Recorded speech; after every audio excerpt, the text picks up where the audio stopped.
টেকনাফ সীমান্ত দিয়ে আরাকান আর্মির হাতে আটক ২৪ জেলেকে দেশে ফিরিয়ে এনেছে বর্ডার গার্ড বাংলাদেশ বিজিবি। তাদের মধ্যে ১৮ জন বাংলাদেশি নাগরিক এবং ৬ জন রোহিঙ্গা।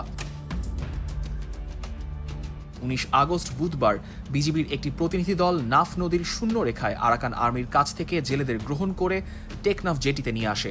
পরে স্থানীয় প্রশাসনের প্রতিনিধি ও আইন শৃঙ্খলা রক্ষাকারী বাহিনীর মাধ্যমে তাদের পরিচয় যাচাই শুরু করে কর্তৃপক্ষ। পরিচয় যাচাইয়ের পর তাদের পরিবারের কাছে হস্তান্তরের ব্যবস্থা করা হয়।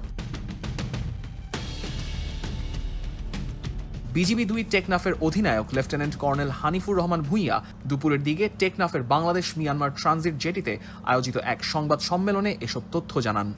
আপনারা সকলে অবগত আছেন যে আজ বর্ডার গার্ড বাংলাদেশের প্রচেষ্টায় এবং মানবিক তৎপরতার অংশ হিসেবে মায়ানমার হতে আরাকান আর্মির হাতে আটককৃত ২৪ জন জেলেকে বাংলাদেশে ফেরত আনা হয়েছে। বিগত ২০২৫ সাল হতে ২০২৬ সালের বিভিন্ন সময়ে বঙ্গোপসাগরে মাছ শিকারের উদ্দেশ্যে গমনকৃত বেশ কিছু বাংলাদেশি জেলে অনিচ্ছাকৃতভাবে বাংলাদেশের জলসীমা অতিক্রম করে মায়ানমারের জলসীমায় প্রবেশ করলে তাদেরকে মায়ানমারের আরাকান আর্মি আটক করে নিয়ে যায়। পরবর্তীতে আটককৃত জেলেদের মায়ানমারের অভ্যন্তরে সংশ্লিষ্ট সংগঠনের নিয়ন্ত্রিত স্থানে অথবা জেলখানায় সাজা দিয়ে আটক অবস্থায় রাখা হয়। উদ্ভূত পরিস্থিতিতে মানবিক দিক বিবেচনাকে অগ্রাধিকার প্রদান করে বর্ডার গার্ড বাংলাদেশের উদ্যোগের ফলে আটক জেলেদের ধাপে ধাপে প্রত্যাবর্তনের বিষয়ে উল্লেখযোগ্য অগ্রগতি অর্জিত হয়েছে এবং পর্যায়ক্রমে তাদের হস্তান্তরের ব্যবস্থা গ্রহণ করা হয়।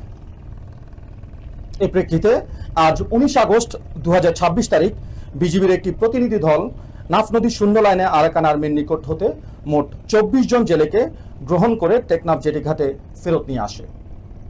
ইতোমধ্যে স্থানীয় উপজেলা প্রতিনিধি ও আইন প্রয়োগকারী সংস্থার মাধ্যমে তাদের পরিচয় নিশ্চিত করার কার্যক্রম চলমান রয়েছে।